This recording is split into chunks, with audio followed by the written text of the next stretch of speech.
ಅಧ್ಯಾಯ 18. ಬೇರೆಯವರೊಡನೆ ಸೇರದವನು ಸ್ವೇಚ್ಛಾನುಸಾರ ನಡೆಯುವನು, ಇತರರು ಸುಜ್ಞಾನವೆನ್ನುವುದನ್ನೇ ವಿರೋಧಿಸುವನು.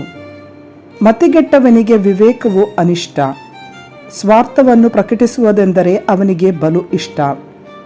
ದುರಾಚಾರವಿದ್ದಲ್ಲಿ ತಾತ್ಸಾರ, ಮಾನ ಕಳೆದುಕೊಂಡಲ್ಲಿ ಧಿಕ್ಕಾರ. ಸತ್ಪುರುಷನ ನುಡಿ ಜಲನಿಧಿ, ಜ್ಞಾನದ ಬುಗ್ಗೆ ಹರಿಯುವ ತೊರೆ.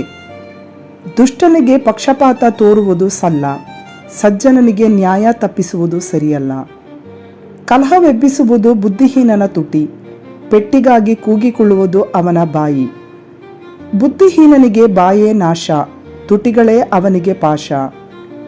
ಚಾಡಿಕೋರನ ಮಾತುಗಳು ರುಚಿಕರವಾದ ತುತ್ತುಗಳು, ಅವು ಅಡಿಹೊಟ್ಟೆಗೆ ಇಳಿಯುವ ಕವಳಗಳು. ಸೋಮಾರಿಯಾದ ಕೆಲಸಗಳನ್ನು ಕೆಡುಕನಿಗೆ ರಕ್ತ ಸಂಬಂಧಿಕನು.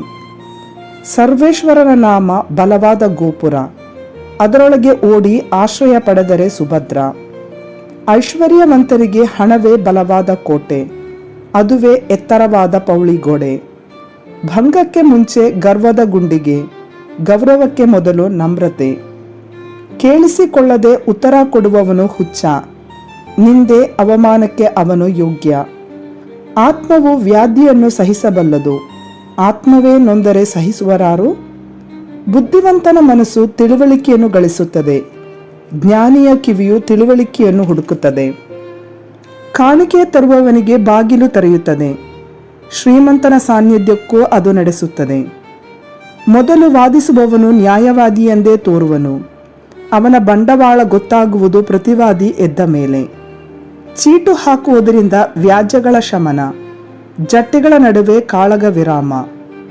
ಸಹಾಯ ಹೊಂದಿದ ಸೋದರ ದುರ್ಗಕ್ಕಿಂತಲೂ ದುಸ್ತರ, ಅವನೊಡನೆ ಜಗಳ ಕೋಟೆ ಮನೆಗೆ ಹಾಕಿದ ಅಗುಳಿ.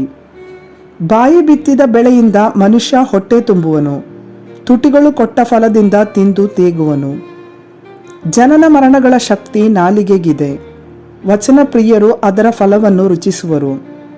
ಮಡದಿಯನ್ನು ಪಡೆಯುವುದು ಪುಣ್ಯ ಪಡೆದ ಹಾಗೆ, ಅದು ಸರ್ವೇಶ್ವರನ ಅನುಗ್ರಹ ಪಡೆದ ಹಾಗೆ. ಬಡವರು ಮಾಡುವ ಬಿನ್ಹ ನಮ್ರ, ಬಲ್ಲಿದರು ಕೊಡುವ ಬದಲು ಉಗ್ರ. ಗೆಳೆಯರಂತೆ ನಟಿಸಿ ನಾಶಗೊಳಿಸುವವರು ಅನೇಕರುಂಟು, ಸಹೋದರನಿಗಿಂತ ಪ್ರಿಯನಾದ ಸ್ನೇಹಿತನೂ ಉಂಟು.